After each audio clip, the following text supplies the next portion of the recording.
type of movement. This movement, I am going to say you some example. First, the cow uses legs to walk, while snakes uses a whole body or a cravel. Like fishes use its fins to swim. The human uses legs to walk. So walking, traveling, flying and swimming, these are only few ways in which animals move one place to the another place. So what is movement and locomotion? Both will be having the same sound but slight variation in this meanings, okay. So what is meant by the definition of movement? It's a change of place or position by one or more parts of our body. So movements always helps to perform the necessary function such as pumping the blood to the different parts of the body. So which will pumps our blood? Heart will pumps our blood to the different parts of the body. So movements are classified into two. One is voluntary movement, another one is involuntary movements. Voluntary, with our presence or knowledge, whatever we are doing is called as a voluntary movements, like walking, running, jumping, eating. So with our knowledge and we are willing to do that, okay. So that is called as a voluntary movement. Involuntary movement, like breathing. So without our knowledge, we will breathe while we sleep or while we walk, while we dance, while we watching TV or we writing your exams, whatever may be, the breathing process will be takes place. That is called as a involuntary movement. So movement of organism is moves from one place to another place, that is called as a locomotion. How the locomotion will takes place, whether it is in any organism searching for the food, or otherwise it will avoid the harsh climatic changes or escape from the predators. So like that the animal or birds or any organism will move from one place to another place is called as a locomotion. While the locomotion process will takes place, what will happen? The actions such as limbs, wings, flagella and silica also takes place. While we see in an aquatic animal like fishes, okay. So in aquatic animals, fish, not only the fish, whales, shark and locomotion results serious wave-like muscle contraction. Okay, these are the locomotion and movement. So, after I said about what is meant by locomotion and movement, you can able to write the difference between the locomotion as well as movement. Locomotion, I already told you, it is a movement of organism from one place to another place. The movement is an act of changing the place or position by one or more parts of our body. So locomotion is always voluntary. We itself want to think and we have to move from one place to another. While movement is entirely not a voluntary or neither a involuntary. It can act in a both process. Locomotion takes place in the organism at a level and movement will takes place in a biological level. Locomotion does not necessarily any energy, but movements always require some energy. The movements in different animals we are going to discuss. What are the different animals? Earthworm, cockroach, birds, snake, fish. So movement is an important significant features in our life, isn't it? So it is a basic mechanism which is used in the majority of the vertebrates, even it is included a human being also. So animals exhibits a wide range of movements. So we are going to discuss about the different animal like earthworm, cockroach, birds, snake as well as fish. So first I am going to discuss about the earthworm. It's a body of the earthworm is made of many rings. While you're seeing the picture also, you can able to see that so many ring-like structure at the end. You will have joint end to end it will have. It has muscles which helps to extend and shorten the body. It can be elaborate its body or shorten the body. Under its body, it has a large number of bristles called setae, which is connected with the muscle. These bristles help to get grip on the ground. During the movement, the earthworm first extends the first part of the body. So you can able to see how it is moving. Keeping the rear position fixed to the ground, then fixes the front end and releases the rear end. Then shorten the body and pulls the rear end forward. This makes the earthworms to move from one place to another place with a small distance only it can move. While repeating this muscle contraction and relaxation, the earth can also move through the soil also. A slimy substance is secreted by its body helps this movement to move from one place to the another place. The next one, cockroach. Usually we all see this cockroach in our home, isn't it? Which have the 3 pairs of legs, which helps to walk, run, sometimes it will climb. It also have the 2 pairs for flying. A large and short muscles help the movements of leg. The body is covered by the chitin, a light protective material. So while you hit the cockroach also, it won't get to a dangerous position. Suddenly it will move and run. Did you watch that? Yes. Chitin is a shed regularly so that body can grow. The next one is birds. All like birds, isn't it? So how it is moving? How it is flying? Otherwise it is also walk into our ground, isn't it? So bird have a streamlined body. Its bones are light as well as very strong. They are hollow and have a hair space between them. The hind limbs of the birds are modified as claws, which helps them to walk and to perch. The breast bones are modified to hold the massive flight muscles, which helps in moving wings up and down. So birds have a special flight muscle, so over limbs are modified to swing into the sky. The wings and the tails have a long feathers which helps for flying.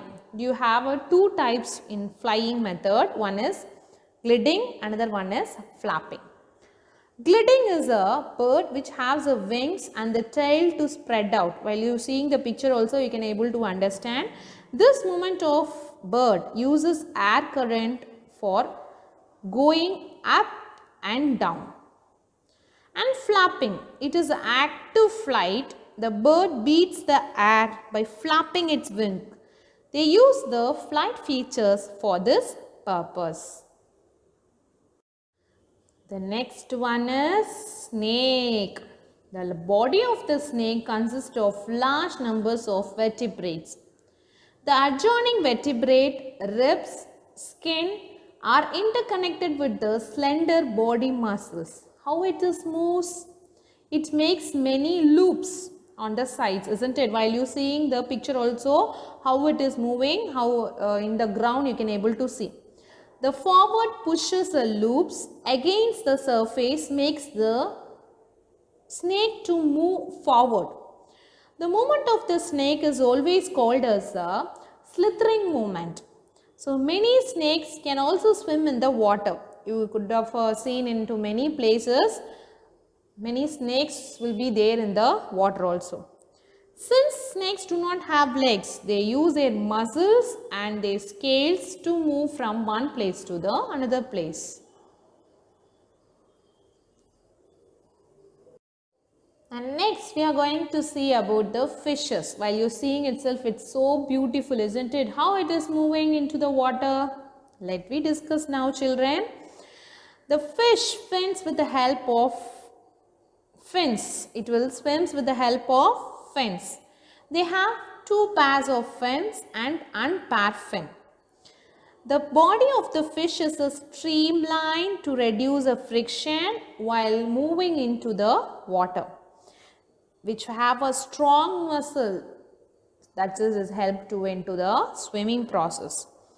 When a fish swims in the front part curves to one side and the tail part stays in the opposite direction. While you see the fish here, see the picture children, while the front part will be opposite to the tail part, isn't it? So next to move, the front part curves to the opposite side and the tail part changes into the another side. So it will be opposite only. The front part will be in one position and the tail part will be in the opposite position. Okay. The tail fin helps, which is in a changing the direction. So already I told you fish have a streamlined body, isn't it? So it is helps to smoothing into the flow of water. The muscles and the fins on the body of the tail which helps to the float into the water or moves into the water, which keeps the balance of the fish. We already discussed about the movement in animal. Now we are going to discuss about the movements in human body. Humans can move some parts of their body in a different direction. Yes, we can turn our neck.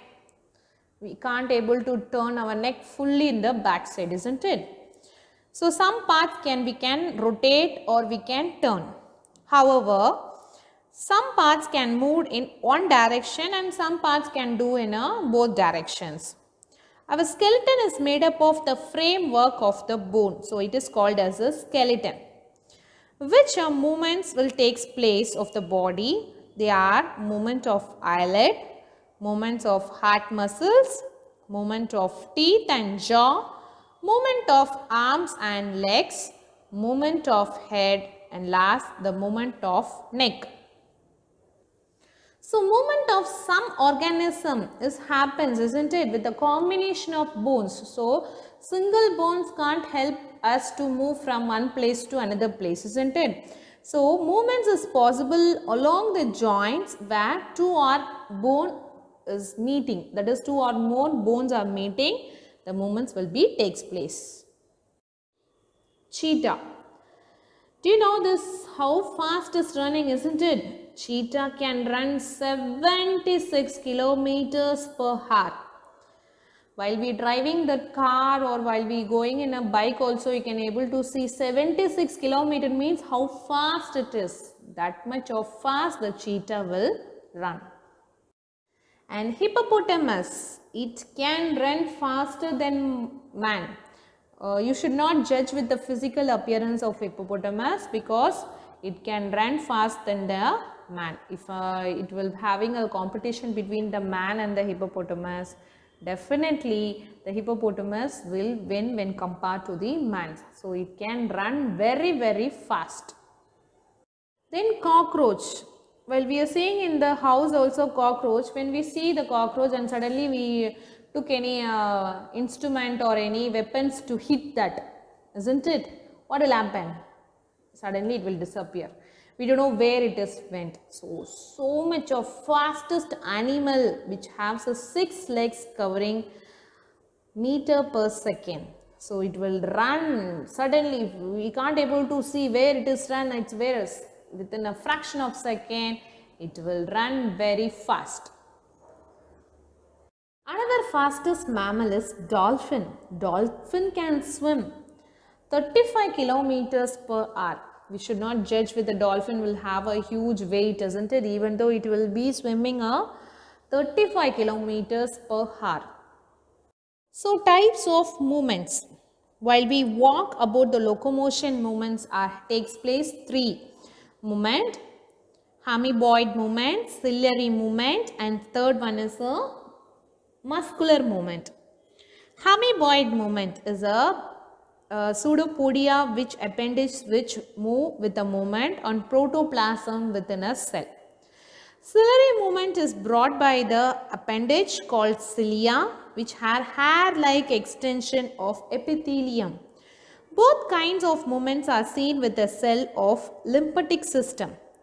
Muscular movement, it is a more complex movement which brought by the musculoskeletal system. This type of movement is used or seen in a higher vertebrates. Next, we are going to see about the joints.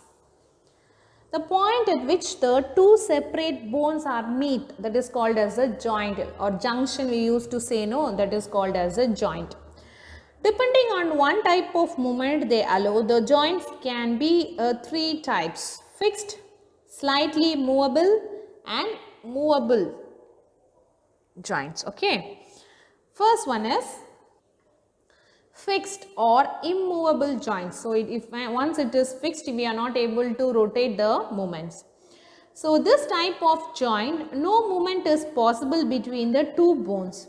The structure between the bones of the skull box are example of the immovable joint.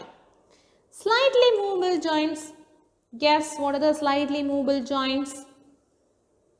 The joint between the rib and the breastbone or between the vertebrae is an example of the slightly movable joint.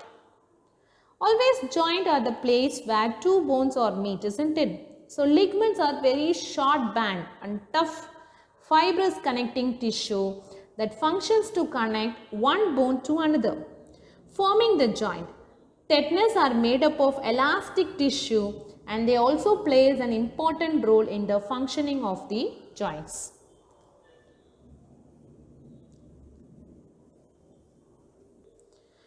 Freely movable joints. In this type, varying degree of movements is possible between the two bones forming. So, freely or movable joints are ball and socket, hinge, pivot, condyloid, gliding and saddle. These are the freely movable joints. The first one is a ball and socket. You can able to see the picture now. So, it will be in a shoulder as well as in a hip, these joint. It's a ball shaped head of one bone, a cup like socket on the adjacent bone. It can move three planes. This joint allows the greatest range of the movement. And second one is hinge. It's elbow, knee, ankle. Cylinder portions of one bone articulates with a trough-shaped depression on adjacent bone. Pivot. It's a spine, a rounded or pointed structure. It will be in a rounded part. Okay. So, movement is restricted to the one plane. So, the spine can able to rotate into the three movements but restricted into one movement. Condyloid, that is in a wrist region, the similar to a ball and socket. It is also a flatter articulated surface forming a much shallower joint. Gliding, it's a spine. So, the process between the vertebrates also, articulating surface are almost flat on the similar size. The last one is a saddle. The thumb, shoulder and inner ear. One part is concave, another part look like a saddle. The other end is a convex and it look like a ridder in a saddle. Synovial joint is a joint which makes a connection between the two bones consisting of cartilage line, a cavity filled with the fluids. This is known as a diarthrosis joint. These are the most flexible type of joint between the bones. Because of the bones are not physically connected, they can move freely in a relation to each other. So, synovial joints have four main features, that is ligament, synovial fluid, articular cartilage and joint capsule. So, ligament which is used to function to bone, okay. Then synovial fluid is like a slippery fluid and which is reduce the friction between auricular cartilage in the joint.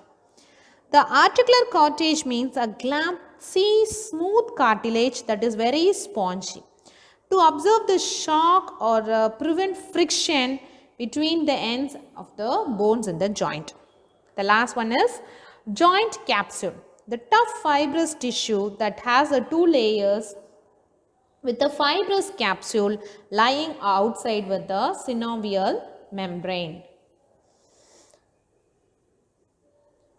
The fibrous capsules helps to strengthen the joint as well as while synovial membrane lines the joint and secretes the synovial fluids. So inflammation of the joint, usually it will take place in a condition of usually results neither due to the friction or articulating cartilage or due to the lack of synovial fluid in the joint. During this condition, the person feels acute pain in the joint, particularly while moving the joints. Later, while we are growing very old, these problems always will take place, isn't it? Just you can ask your grandparents or your mother or a father, they used to say they are having the joint pain or a knee pain. This disease refers us to the arthrosis. It's however also caused due to the deposition of a uric acid crystal in the joints. Skeleton system. So we used to see in our school lab, isn't it? We got a skeleton and everybody, I think you all viewed that skeleton. It's a framework of the human body which will be composed in many bones. So on the basis presence of the body, the skeleton which has the two types. One is exoskeleton, another one is endoskeleton. Exoskeleton is a skeleton found the exterior layer of the body basically originate from the embryonic endoderm or a mesoderm. While endoskeleton is that found inside the human body which originate to form a mesoderm. They are found in almost all the vertebrates to form the main body structure. Functions of skeleton. What are the functions of skeleton? What the skeleton will provide or helps or support to our body? It provides a structure and it gives a shape to our body. And it also supports and surrounds the internal organ of the body.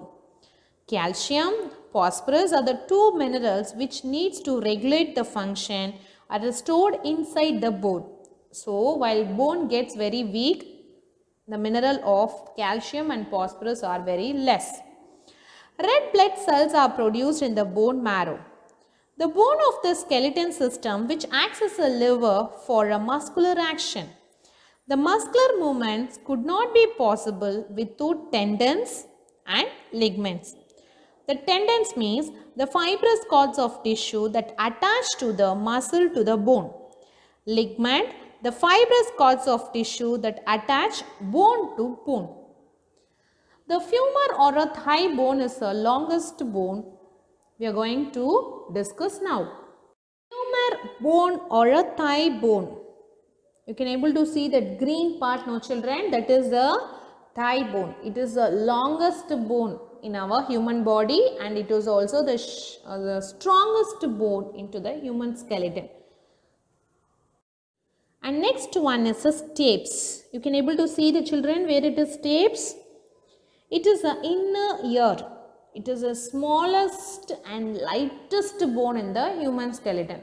So which is the longest, strongest bone? Femur. And which is the shortest, lightest bone? Stapes. Okay. Constitutions of skeleton. The human skeleton consists of bone, cartilage and ligaments. Bones compress the hard framework of the body and cartilage are supporting and connecting structure. For example, the cartilage supports the projecting inner ears and tip of the nose. The ligament bind the bones together. So we have a long bone which is found in the arms and the leg and the short bones which is found in the wrist, ankle and vertebrate column. Flat bone is a skull, ribs, shoulder as well as hip. Irregular bone doesn't have any shape, that is found in spine, vertebral column, mandible, platen, inferior, nasal, concha and hyoid. These are the irregular bones. Next one is parts of skeleton. The skeleton system is composed of bones and relating the structure that aid the body movement. Is divided into the two major parts. One is axial skeleton, the second one is a appendicular. The axial skeleton which have the skull, vertebral column, rib cage. Appendicular skeleton which have the shoulder bone, pelvic bone, arm bone, leg bone. So now we are going to discuss about these two types of parts of a skeleton which have the two skeleton. One is axial as well as appendicular skeleton.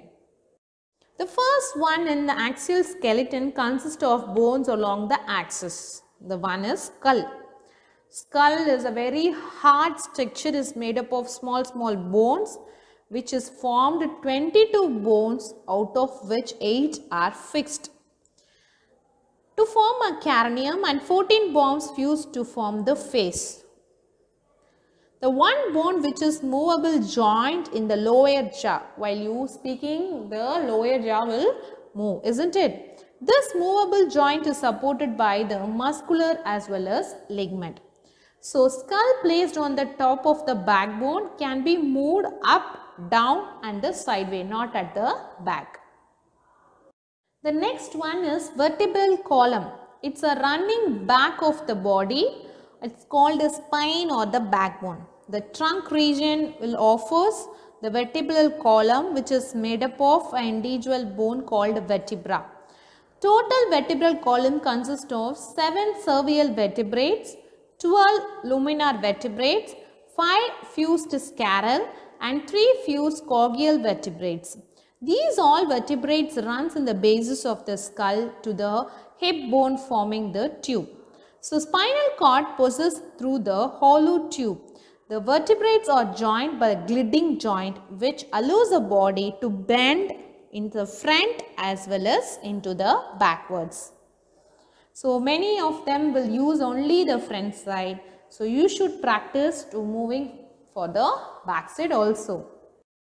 The functions of vertebral column. What are the functions? So, what it protects or supports, it helps.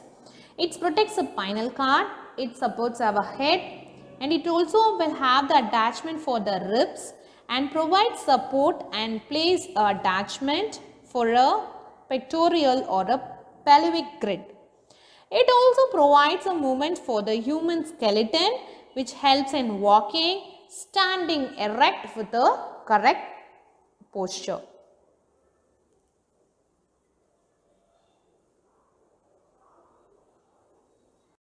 Now we are going to see the rib cage. Rib cage occupies the chest region.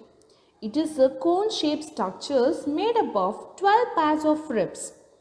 Always ribs are attached to the vertebrate, which curve around to form a cage-like structure. The 10 pair of the ribs are attached to the breastbone of the front and 2 pair of the ribs are free at the front. So, these are called as free floating ribs. Rib cage is said to such that it contract and expand during the process of respiration. While you touch your chest region, you can able to see the ribs on both the sides. Those are very lean, they can try. The rib cage protects underlining the lungs, heart and some part of the livers too. Human and giraffe have the same numbers of bones in the neck, but vertebrates of the giraffe's necks are much longer. That's why it is having a long neck. Appendicular skeleton. So this appendicular skeleton is the appendages of the body. The structure is contact with the appendage to the axial skeleton. An appendicular skeleton comprises the shoulder grid or a shoulder bone, pelvic bone, and arm bone and leg bone. Shoulder bone is otherwise called as a pectoral bone. Now we are going to see the shoulder bone or pectoral bone. So this is a shoulder bone. It is in a yellow in color. You can able to see now the picture now, children. The shoulder bone is formed by the collar bone of the front and the shoulder blade at the back. Yes, no, it's like a collar. The collar bone supported by the breastbone at one end and the shoulder blade at the another end. Shoulder bone encloses a socket-like cavity into which fixes the ball of the upper arm. This forms the ball and the socket joint.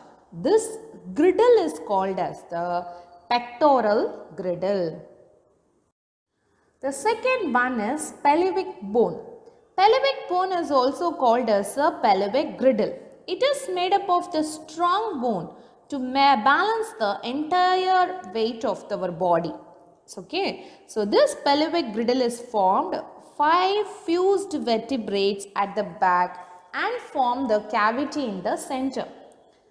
So the thigh bone are attached to the either side of the griddle with the ball and the socket joint. We already seen no ball and the socket joint. No, the same way with the ball and the socket griddle, the thigh bones are attached into this pelvic bones. And the next one, arm bone. So the arm bone, we will have a upper limb which has the ulna, corpus, metacarpus, phalanges, humerus, radius. All these are made up of the arm bone. These bones are joined by the hinging joint, which allows the limbs to move only in a one direction alone, isn't it? The humerus makes the upper arm and forearms is made up of a radius and ulna. Wrist is made up of carpals. The palm is made up of metacarpals. The fingers are made up of phalanges. So these are the important bones which is made up of entirely with the arm bone. Leg bone. Leg is a lower limb made up of femur, tibia, fibula, tarsus, metatarsals and phalanges. All these bones are joined in the hingle joints, which allow the limbs to move in only one direction. The knee is covered by the cap-like structure. It's called plata. You can able to see in the picture where it is. Or a knee cap. Otherwise, they will call as you as a knee cap. Femur makes the thigh bone. Legs are made up of tibia and fibula. Ankle is made up of tarsala. The foot is made up of metatarsalas. Toes are made up of phalanges. So these are the bones which is made with the leg bones. So many bones are there. I already explained to you. You can see in the picture also. So all together is a leg bone. What is meant by muscles? To all our skeleton will be covered with the muscle, isn't it? So then only we are getting a correct body shape and size because of the muscles. And the muscles are also used for all the movements what we are doing, like sitting, dancing, running, jumping, walking, whatever we are doing, the muscles are useful. Most of the muscles are long bundle of contractile tissues. So which have the two ends. One is a fixed end and another one is a movable end. The fixed ends will do the muscle originates, where movable ends with pull some other parts also. So the movable end is drawn out to form a tough structure, the tendon, which attacks to the bone. When stimulated by the nerve under, muscle contracts to become shorter and thicker, thus it pulls the bone to a movable end. So muscles can only contact with relax and cannot be lengthened, isn't it? So muscle we can shrink it while we are doing any activities to your body. We can able to shrink our muscles or shorten our muscle, but we are not able to lengthen our muscles. Okay. So they are the muscles in the root of hair also. So that gives a goosebumps. Whatever any thrilling movie or any excitement news that you hear, you will get a goosebumps in your legs or in your hand, something like that, isn't it? So muscles also there in the hair also. So it takes 17 muscles to smile. How many muscles? 17 muscles to smile and 42 muscles to frown. The hardest working muscle in a eye only. So we should take care of our eye very much. That's why we used to say don't see very much phone or TV, something like that, with the because the muscles are very hard working muscles in our entire body. Here we are going to see the biceps and triceps of the muscles. Muscles often work in a pair which against each other. They are called as antagonic pairs. The muscles in the upper arm, you can able to see the picture now children. The muscles in the upper arm controls blending and straightening the arm. Two muscles of biceps and triceps are working against each other. These biceps contracts, the lower arm is raised and the arm bends. In the position of the triceps muscles is released. To straighten the arm, the reverse happen. So, the biceps and triceps are against always each other.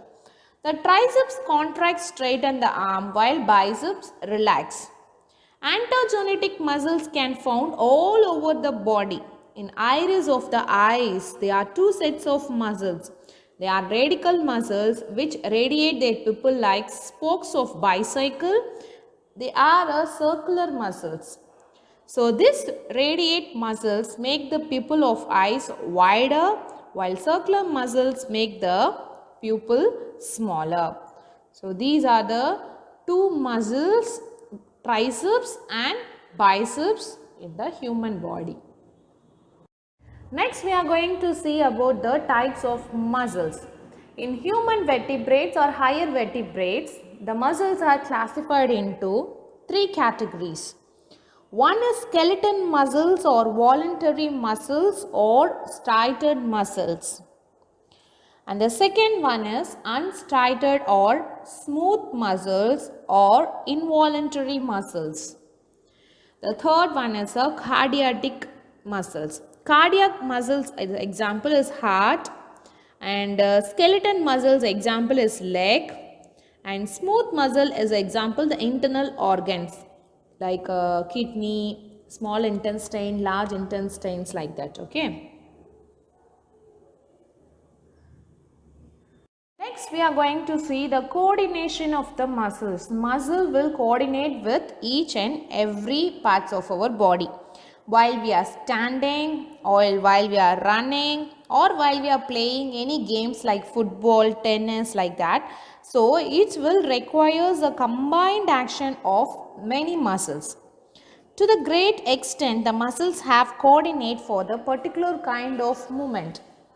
Muscles move the body part by contracting and relaxation, isn't it? So muscles can pull the bone, but they cannot push them back to its original position. So they work in a pair. The flexor contracts to blend the limbs to the joint. When the movement is complete, the flexor relaxes and extender contract to the extent or straighten the limbs at the joint.